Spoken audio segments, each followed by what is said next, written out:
To bende japuonjre moro mano mabende higa boro ma somo e sikund primary mano ma Soin Crest ne owito ngimane bang' ka bende pioula ne oywere sechego mago ma bende ne oriembo apiko no mano mar wuon mare.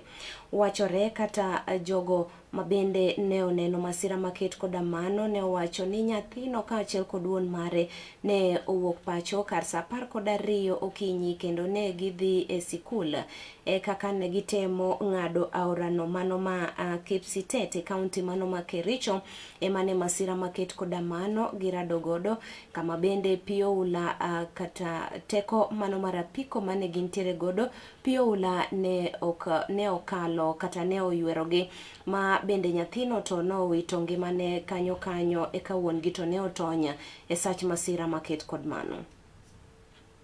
Asubuhi na mapema ilikuwa karibu saa 1 hivi tukasikia nduru kwa hapa juu. Sasa tukasikia mpaka tukasema labda iko mtu mwenye amepepwa na maji. Sasa tukakimbia hapa chini, tunaenda chini mahali maji inateremkia. Sasa tukaona mtoto kama alikuwa kwa maji, tukaona kama ilikuwa inaonekana paka, kwa sababu paka ilikuwa na float kwa maji na viatu. Sasa hiyo mtoto mahali anaonekana ni mahali maji inaenda kusimama. Sasa tukaona tu miguu ndio inaenda juu. Hii daraja imekuwa tu jambo la siasa. Wanasiasa wanakuja wanasema mambo yao, wanakuja wanasema kwamba hii daraja itatengenezwa na wanaenda. Juzi tumewasika watu karibu 3 kwa Kipsitet Primary School ambayo hatujamaliza mwaka mmoja.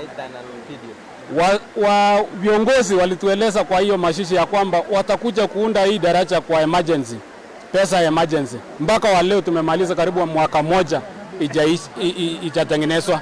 Sijui kwa nini hao viongozi wanatudanganya. Shule hapa iko na wanafunzi 500. Wale ambao wanaishi pande hii ni nusu ya shule ama 3/4.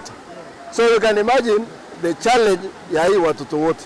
So waziri, tafadhali, kuna pesa ya serikali ya emergency, weka emergency kwa barabara na bridges yenye inahadharisha maisha ya wananchi so that our people are safe. Nataka kuuliza Bwana Governor Mutai, kuna hii emergency county emergency response tulipitiza, iko kwa constitution, lakini sasa hapa haifanyi kazi. Tunauliza sasa inafanya nini? Inafanya nini kwa hiyo county kama iko? Why don't that team ikuja hapa Soin ndio isaidie?